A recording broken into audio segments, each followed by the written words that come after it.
हम जरा एक ऐसे दृश्य की कल्पना करते हैं। मतलब एक छोटी सी साधारण सी नाव है जो बिना किसी भारी इंजन या शोर शराबे के प्रशांत महासागर जैसी विशाल चुनौती को पार कर लेती है। प्रशांत महासागर। मतलब सुनने में ही कितना मुश्किल लगता है ये। बिल्कुल। और वही दूसरी तरफ आप सोचिए कि बड़ी बड़ी क्रूज शिप्स हैं जो बाहर से तो बेहद शानदार दिखती हैं, लेकिन वो बीच भंवर में बस इसलिए फंसी खड़ी हैं क्योंकि उनका ईंधन खत्म हो गया हाँ, ये तो बहुत ही सटीक उदाहरण है आज के समय का। है ना? अगर हम आज के समय में इंसानी जिंदगी और पैसों के खेल को देखें, तो ये बात एकदम फिट बैठती है। आज हम इस डीप डाइव में द ऑटोमेटिक मिलियनेयर के उन सिद्धांतों का बहुत गहराई से विश्लेषण कर रहे हैं, जो इस बात को पूरी तरह से पलट कर रख देते हैं कि अमीर होने का असल मतलब क्या है। बिल्कुल। और ये जो स्रोत हमारे पास हैं, ये सच में आंखें खोलने वाले हैं। दिलचस्प और थोड़ी विरोधाभासी सच्ची कहानी है मेरे पास। जिम और सू नाम के एक दंपत्ति की कहानी। अरे हाँ, जिम और सू की कहानी। ये केस स्टडी तो बहुत ही मशहूर है। हाँ, तो इनकी उम्र कोई 50 साल के आसपास है। ये दोनों पिछले 30 सालों से एक ही कंपनी में काम कर रहे हैं। कोई बहुत बड़े पदों पर नहीं, बस एक साधारण कर्मचारी की तरह। मतलब कोई बहुत भारी भरकम सैलरी नहीं थी इनकी। बिल्कुल नहीं। इनकी कुल आय या सैलरी कभी भी 40 से 50 हजार के बीच से ज्यादा रही ही नहीं। अब सोचिए, एक आम इंसान जो जीवन भर सिर्फ ईएमआई, क्रेडिट कार्ड और बिलों के जंजाल में फंसा रहता है। हाँ, जो कि आजकल ज्यादातर लोगों की सच्चाई है। सही कहा। तो ऐसे इंसान की इस उम्र तक क्या हालत होती है। लेकिन जब जिम और सू एक वित्तीय सलाहकार के ऑफिस में जाते हैं, तो वो एक ऐसा खुलासा करते हैं जो किसी का भी दिमाग चकरा दे। वो बताते हैं कि वो 50 की उम्र में ही रिटायर होने वाले हैं। 50 की उम्र में इतनी कम सैलरी के साथ? यही तो। पर जब उनके कागजात देखे जाते हैं तो पता चलता है कि उनके पास करोड़ों की संपत्ति है। उनके पास 2 घर हैं जिन पर कोई लोन नहीं है, गाड़ियां हैं, एक नाव भी है और किराए से भी अच्छी खासी आमदनी आ रही है। अरे वाह। और वो भी बिना किसी लॉटरी के या बिना किसी पुश्तैनी जायदाद के। तो मेरा सवाल ये है कि ये कैसे संभव है? एक आम इंसान बिना बड़ी सैलरी के इतना अमीर कैसे बन सकता है? ये वाकई में एक ऐसा सवाल है जो हमारे पूरे वित्तीय सिस्टम की पोल खोल देता है। आपने जो वो छोटी नाव वाली बात कही ना, वो आज के समाज की आर्थिक सच्चाई को बहुत खूबसूरती से दर्शाती है। हाँ, क्योंकि लोग तो दिखावे को ही सच मान लेते हैं। बिल्कुल। अगर हम बड़े नजरिए से देखें तो हमारा समाज अक्सर अमीरी को एक बहुत ही सतही चश्मे से देखता है। लोगों के दिमाग में एक छवि बैठी हुई है कि अगर किसी के हाथ में रोलेक्स खड़ी है, या घर के बाहर महंगी गाड़ियां खड़ी हैं। हाँ, या कोई बहुत बड़े और शानदार घर में रह रहा है, तो बस वही इंसान अमीर है। लेकिन जो अध्ययन और आंकड़े सामने आते हैं, वो एक बहुत ही कड़वा सच बयान करते हैं। वो कड़वा सच क्या है? सच ये है कि ऐसे कई लोग जो समाज की नज़रों में बहुत अमीर दिखते हैं, असल में वो भारी कर्ज के दलदल में डूबे होते हैं। उनका बैंक बैलेंस बिल्कुल खाली होता है और वो हर महीने बस अपनी ईएमआई चुकाने के तनाव में जीते हैं। यानी उनकी वो क्रूज शिप असल में कर्ज के ईंधन पर चल रही होती है। एकदम सही पकड़ा आपने। दूसरी तरफ असली अमीरी, जैसा कि जिम और सू के मामले में देखने को मिलता है, अक्सर अदृश्य होती है। अदृश्य मतलब जो दिखाई ना दे। हाँ, वो दिखावे में या महंगे ब्रांड्स में नहीं होती, बल्कि वो बैंक खातों, निवेशों और संपत्तियों में शांति से बिना किसी शोर के बढ़ती रहती है। जिम और सू ने कोई जादू नहीं किया था। तो फिर उनका रहस्य क्या था? उनके इस पूरे सफर का जो सबसे बड़ा रहस्य है, वो अनुशासन से भी कहीं बढ़कर एक बेहद साधारण सा मैकेनिज्म है, और वो है स्वचालन यानी ऑटोमेशन। उन्होंने अपनी आर्थिक जिंदगी के हर अहम हिस्से को पूरी तरह से ऑटोमेटिक बना दिया था। ताकि उन्हें बार बार सोचना ना पड़े। बिल्कुल, ताकि इंसानी कमजोरियां या कहूं कि लालच उनके फैसलों पर हावी ना हो सकें। ये अदृश्य अमीरी और स्वचालन वाला विचार सुनने में बहुत आकर्षक लगता है। बिल्कुल। लेकिन चलिए इसे थोड़ा व्यवहारिक धरातल पर परखते हैं। हाँ, वो बहुत जरूरी है।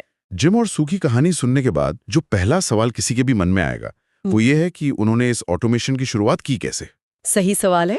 जो जानकारी स्रोत में दी रही है, उसके मुताबिक जिम और सू के माता-पिता ने उन्हें एक बहुत ही मूल्यवान सीख दी थी। उन्होंने कहा था कि बिल चुकाने से पहले हमेशा अपनी आय का एक हिस्सा खुद को दो, जिसे अंग्रेजी में पे योरसेल्फ फर्स्ट कहते हैं। हाँ हाँ, बिल्कुल वही। उन्होंने अपनी कमाई का मात्र 4% बचाने से शुरुआत की और धीरे धीरे इसे 15% तक ले गए। लेकिन यहाँ मैं थोड़ा असहमत हूँ, या कम से कम उस आम धारणा की तरफ से बोलना चाहूंगा जो हम सब बचपन से सुनते आए हैं। अच्छा, क्या धारणा है वो? जब हम कहते हैं कि पैसे बचाने हैं, तो क्या इसका सीधा सा मतलब ये नहीं है कि हमें एक बहुत ही सख्त बजट बनाना चाहिए? मतलब एक एक पैसे का एक्सेल शीट पर हिसाब रखना चाहिए? ज्यादातर लोग यही सोचते हैं।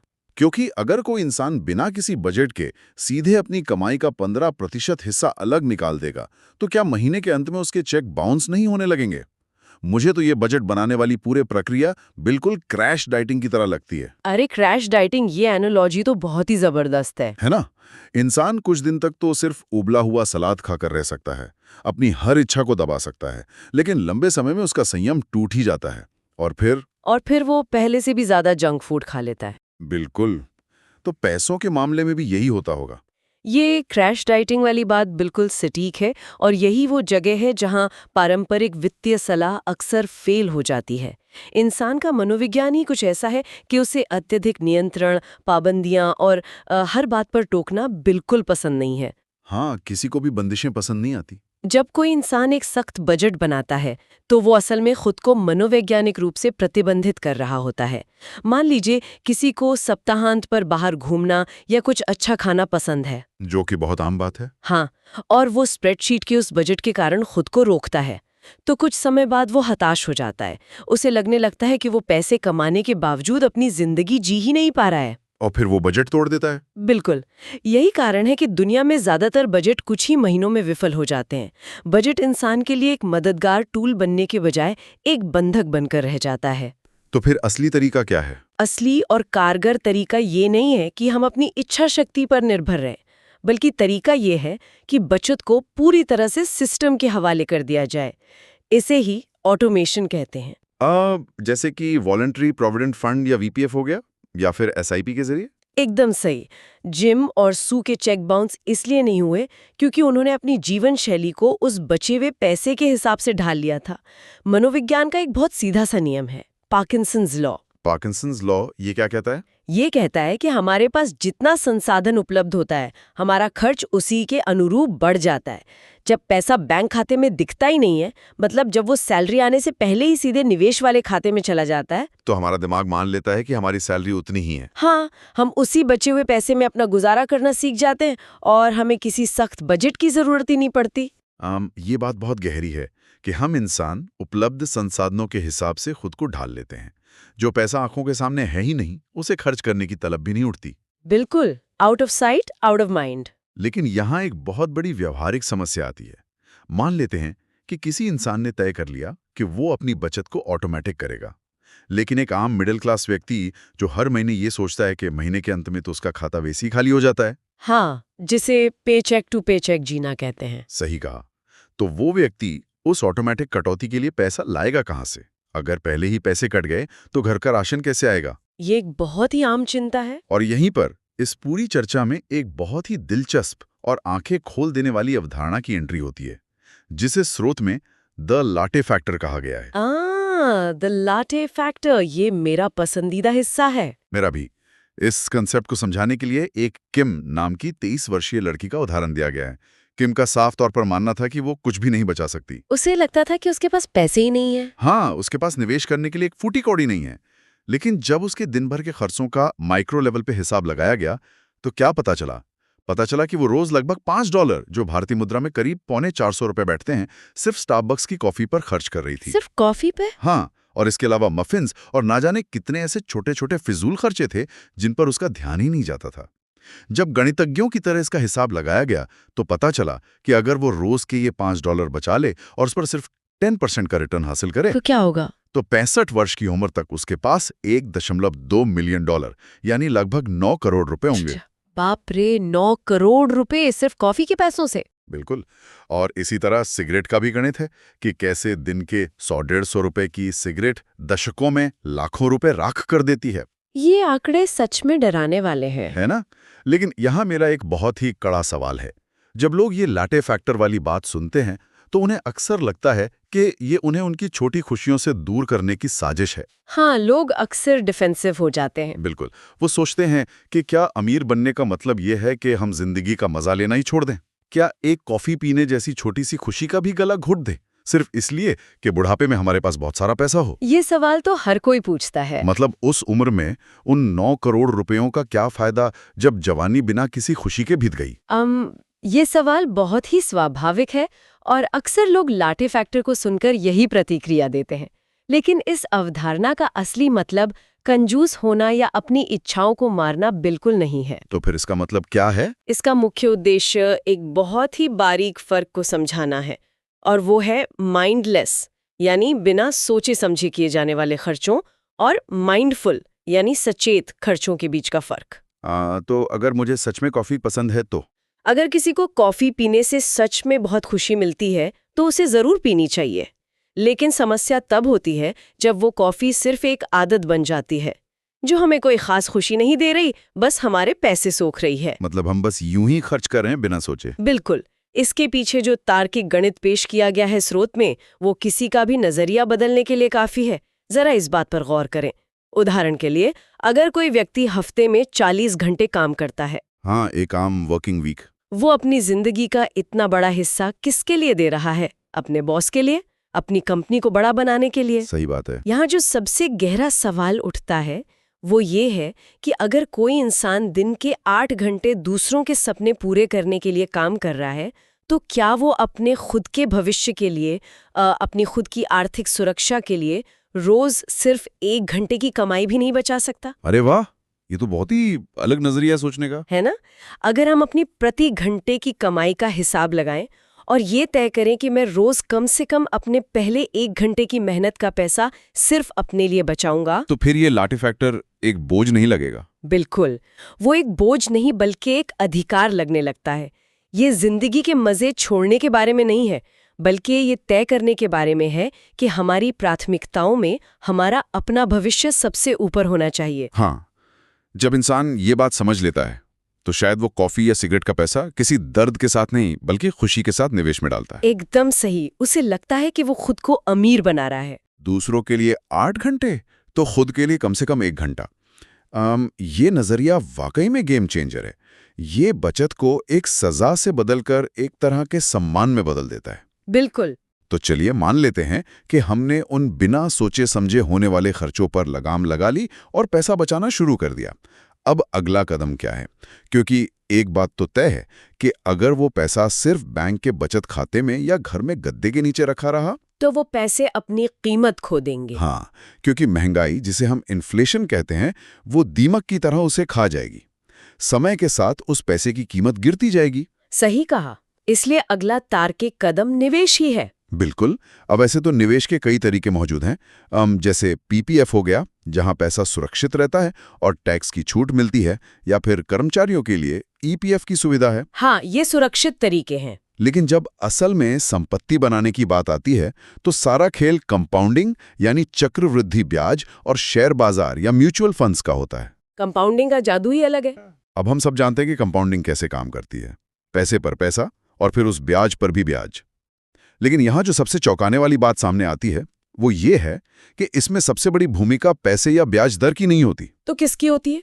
भूमिका होती है समय की। और फिर भी ज्यादातर लोग निवेश शुरू करने में सालों निकाल देते हैं। तो मैं ये जानना चाहता हूं कि आखिर लोग निवेश करने से इतना डरते क्यों हैं और इस डर को ऑटोमेशन कैसे दूर कर सकता है? ये एक बहुत ही शानदार बिंदु है। लोग कंपाउंडिंग का गणित तो स्कूल में ही सीख लेते हैं, लेकिन जब बात उसे अपनी जिंदगी में लागू करने की आती है तो उनके बीच एक बहुत बड़ा मनोवैज्ञानिक अवरोध आ जाता है, जिसे बिहेवियरल गैप भी कहते हैं। हाँ, बिहेवियरल गैप। और इसका सबसे बड़ा कारण है शेयर बाजार से जुड़ा रिस्क या जोखिम। वो तो है, मार्केट कभी भी गिर सकता है। बिल्कुल। जब भी कोई इंसान शेयर बाजार का नाम सुनता है तो उसे 2008 की मंदी या बाजार के अचानक गिरने का डर सताने लगता है। उसे लगता है कि उसकी गाड़ी कमाई रातों रात डूब जाएगी। तो इस डर का इलाज क्या है? इस डर को दूर करने के लिए 2 सबसे मजबूत हथियार हैं, डाइवर्सिफिकेशन और प्रोफेशनल मैनेजमेंट। डाइवर्सिफिकेशन को थोड़ा आसान भाषा में समझाएंगे? जरूर। डाइवर्सिफिकेशन का मतलब सिर्फ अलग-अलग कंपनियों में पैसा लगाना नहीं है, बल्कि इसे ऐसे समझें कि बाजार की भाषा में अपना सारा पैसा एक ही जगह न फंसाना। जैसे सारे अंडे एक ही टोकरी में न रखना। एकदम सही। आप कुछ पैसा उन कंपनियों में लगाते हैं जो रोजमर्रा के सामान जैसे साबुन या टूथपेस्ट बनाती हैं, क्योंकि अर्थव्यवस्था चाहे कितनी भी खराब हो, लोग दांत साफ करना या नहाना तो नहीं छोड़ेंगे। हाँ, बिल्कुल नहीं। कुछ पैसा आईटी में, कुछ बैंकिंग में। लेकिन एक आम इंसान के लिए खुद से इतनी रिसर्च करना और सही कंपनियों को चुनना बहुत मुश्किल है। तो यहाँ पर म्यूचुअल फंड्स काम आते हैं। हाँ, यहीं पर म्यूचुअल फंड्स आते हैं। एक ऐसी व्यवस्था जहां विशेषज्ञ यानी फंड मैनेजर्स हमारा पैसा संभालते हैं। उनका काम ही यही है कि वो बाजार की घबराहट के बीच सही फैसले लें। और इसमें ऑटोमेशन कैसे मदद करता है? जब हम इसमें एसआईपी यानी सिस्टमैटिक इन्वेस्टमेंट प्लान के जरिए निवेश को ऑटोमेटिक कर देते हैं, तो हम अपनी भावनाओं को इस प्रक्रिया से पूरी तरह बाहर निकाल देते हैं। मतलब हमें बार बार सोचना नहीं पड़ता कि बाजार ऊपर है या नीचे? बिल्कुल, बाजार चाहे ऊपर जाए या नीचे, हमारा एक निश्चित पैसा हर महीने कटकर निवेश होता रहता है। इंसान की सबसे बड़ी कमजोरी ये है कि वो बाजार को टाइम करने की कोशिश करता है, यानी सही समय का इंतजार करता है। हाँ, जो कि नामुमकिन है। ऑटोमेशन उस इंसानी गलती की गुंजाइश को ही खत्म कर देता है और समय को हमारा सबसे वफादार कर्मचारी बना देता है। यानी ऑटोमेशन सिर्फ पैसे बचाने का तरीका नहीं है, बल्कि ये हमें हमारे ही गलत फैसलों और घबराहट से बचाने का एक सुरक्षा कवच है। बिल्कुल सही कहा। लेकिन ये बात तो उन लोगों के लिए बहुत अच्छी है जो अभी शुरुआत कर रहे हैं या जिनका स्लेट एकदम साफ है। हाँ, जिन पर कोई कर्ज नहीं है। लेकिन एक बहुत बड़ा वर्ग ऐसा भी है जिसके लिए ये निवेश और डाइवर्सिफिकेशन की बातें बहुत दूर की कौड़ी लगती हैं। मैं उन लोगों की बात कर रहा हूं जो पहले से ही भारी उधारी, क्रेडिट कार्ड के बिल या होम लोन के एक विशाल पहाड़ के नीचे दबे हुए हैं। हाँ, कर्ज का बोझ सच में बहुत भारी होता है। उनके लिए तो ये सब कुछ बेमानी है। और यहीं पर मुझे वापस जिम और सू की कहानी याद आती है। अच्छा, उन्होंने अपना कर्ज कैसे चुकाया था? एक तरफ उनकी सैलरी बहुत कम थी, लेकिन फिर भी उन्होंने अपना 30 साल का होम लोन सिर्फ 23 साल में ही चुका दिया था। 30 साल का लोन 23 साल में, वो भी बिना ज्यादा सैलरी के? हाँ, और जब मैंने इसके पीछे का गणित देखा तो वो वाकई हैरान करने वाला था। इसे बाई वीकली या हर 2 हफ्ते में पेमेंट करने की तकनीक कहा गया है शुरू में। ये कैसे काम करता है? कमाई देते हैं, यानी साल में 12 किस्तें। लेकिन ये तकनीक कहती है कि आप अपनी किस्त को आधा कर दें और हर 2 हफ्ते में वो आधी किस्त चुकाएं। तो इससे क्या फर्क पड़ेगा? पैसा तो उतना ही जा रहा है। गणित देखिए, एक साल में 52 हफ्ते होते हैं। हर 2 हफ्ते में आधी किस्त देने का मतलब है कि साल में कुल 26 हाफ पेमेंट गए। हाँ, 52 का आधा 26। और 26 हाफ पेमेंट का सीधा सा मतलब है 13 पूरी किस्तें। अरे वाह, मतलब अनजाने में ही एक एक्स्ट्रा पेमेंट हो गई। बिल्कुल, मनोवैज्ञानिक रूप से इंसान को लगता है कि वो हर महीने के हिसाब से ही पैसा दे रहा है, लेकिन असल में वो बिना किसी अतिरिक्त दबाव के साल की 12 की जगह 13 किस्तें भर रहा होता है। और इसका असर क्या होता है लोन पर? सिर्फ इस एक अतिरिक्त किस्त का जादू ये होता है कि एक 30 साल का लंबा लोन 7 साल पहले ही खत्म हो जाता है और लाखों रुपए के ब्याज की बचत होती है। ये होम लोन चुकाने का ये बाई वीकली तरीका गणित और मनोविज्ञान का एक बहुत ही बेहतरीन तालमेल है ना? हाँ, जो बिना किसी दर्द के इंसान को कर्ज मुक्त कर देता है। लेकिन होम लोन से भी ज्यादा खतरनाक और भयानक उधारी का एक और रूप है। आप क्रेडिट कार्ड के कर्ज की बात कर रही हैं? बिल्कुल, क्रेडिट कार्ड का कर्ज। इसके जाल में जो फंसा, उसका बाहर निकलना बहुत मुश्किल हो जाता है। जिन लोगों पर बहुत सारे अलग अलग क्रेडिट कार्ड्स या छोटे छोटे लोन का कर्ज है, उनके लिए स्रोत में एक बहुत ही खास तरीका बताया गया है। कौन सा तरीका? इसे DOLP तरीका कहते हैं। इसके तहत इंसान को अपने हर क्रेडिट कार्ड के कुल कर्ज को उसकी न्यूनतम भुगतान यानी मिनिमम पेमेंट राशि से भाग देना होता है। मतलब डिवाइड करना होता है। हाँ, ऐसा करने पर हर कार्ड के लिए एक नंबर निकल कर आता है। जिस कार्ड का नंबर सबसे छोटा आए, इंसान को सबसे पहले अपना पूरा ध्यान और अतिरिक्त पैसा उसी कर्ज को चुकाने में लगाना चाहिए। और बाकी कार्ड्स का क्या? बाकी कार्ड्स की सिर्फ मिनिमम पेमेंट करते रहना चाहिए। जैसे ही वो पहला कार्ड चुकता हो जाए, उसका पैसा दूसरे सबसे छोटे नंबर वाले कार्ड को चुकाने में लगा देना चाहिए। इसे भी ऑटोमेटिक कर देना चाहिए।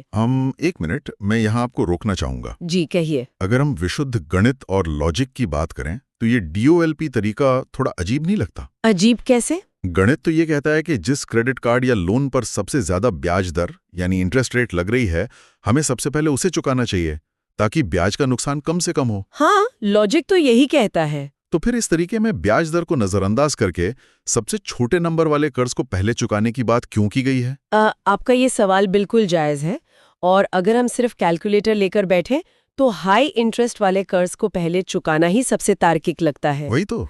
लेकिन यहाँ हमें समझना होगा कि व्यक्तिगत वित्त यानी पर्सनल फाइनेंस सिर्फ गणित का खेल नहीं है। ये 80% मनोविज्ञान है। मनोविज्ञान?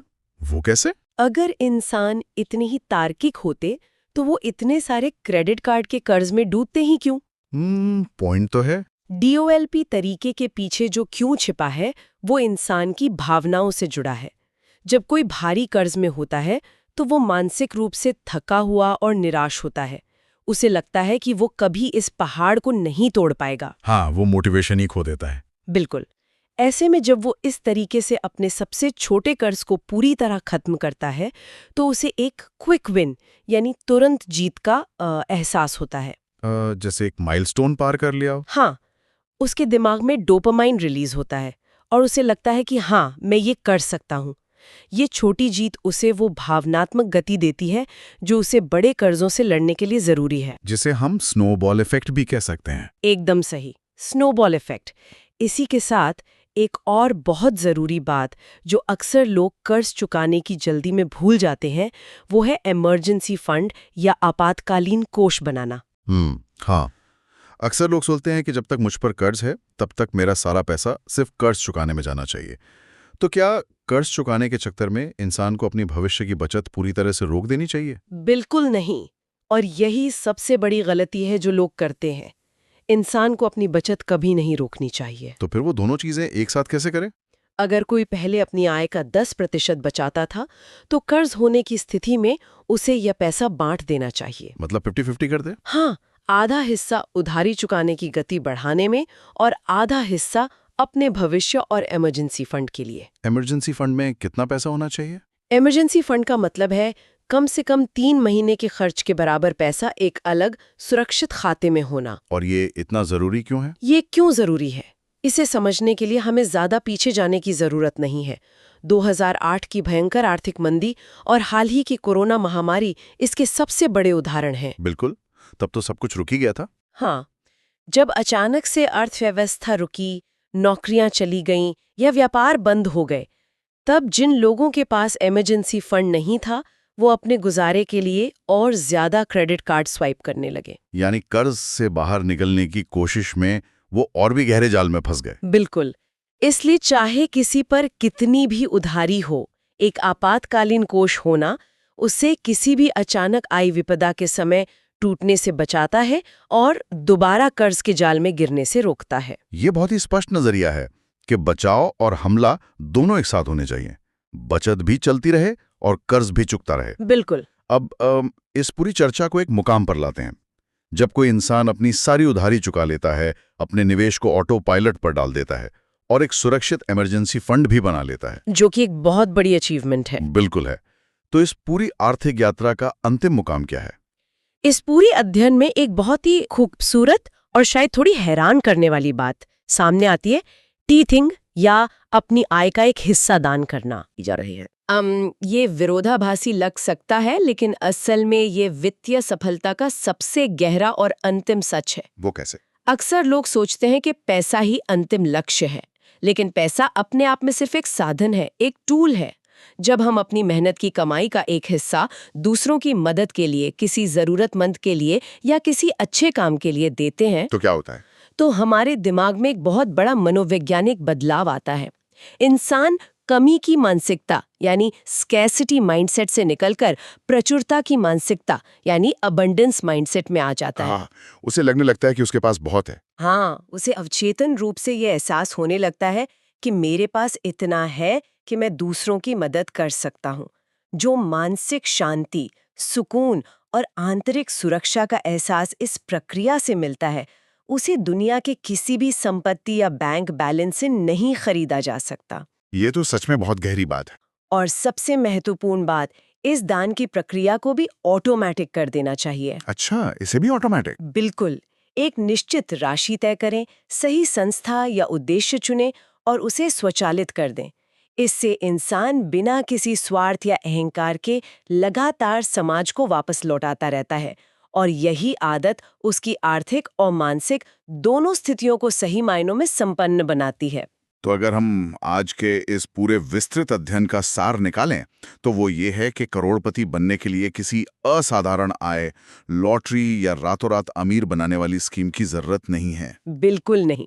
इसके बजाय असली जरूरत है साधारण और सही आदतों का असाधारण रूप से और निरंतर पालन करने की।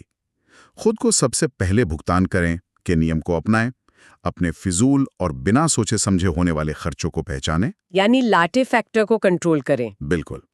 और सबसे अहम बात, चाहे वो बचत हो, निवेश हो, कर्ज चुकाना हो या फिर दान करना हो, सब कुछ ऑटोमेटिक तरीके से यानी स्वचालित कर दें, ताकि हमारी अपनी कमजोरियां हमारे भविष्य के रास्ते में ना आएं। यही दी ऑटोमेटिक मिलियनेयर का असली रहस्य है। आज हमने देखा कि कैसे सही सिस्टम बनाकर कोई भी इंसान अपने पूरे आर्थिक जीवन को ऑटो पायलट पर रख सकता है।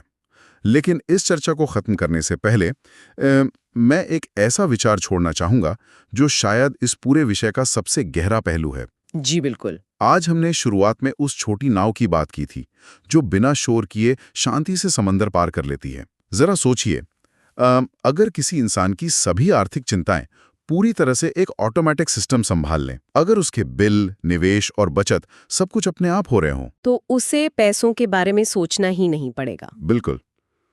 तो उसके पास जो समय, जो असीमित मानसिक ऊर्जा और जो गहरी शांति बचेगी, उसका वो करेगा क्या? क्या असली अमीरी सिर्फ बैंक खाते में पड़े ढेरों नंबर हैं, या फिर असली अमीरी वो आज़ादी है जो इंसान को हर सुबह उठकर इस बात की चिंता किए बिना सोचने, जीने और अपने असल सपनों पर काम करने का मौका देती है कि अगले महीने का बिल कैसे भरा जाएगा? क्या पैसे का असली काम हमें इंसान बने रहने की आज़ादी देना नहीं है? इस पर जरूर विचार कीजिएगा।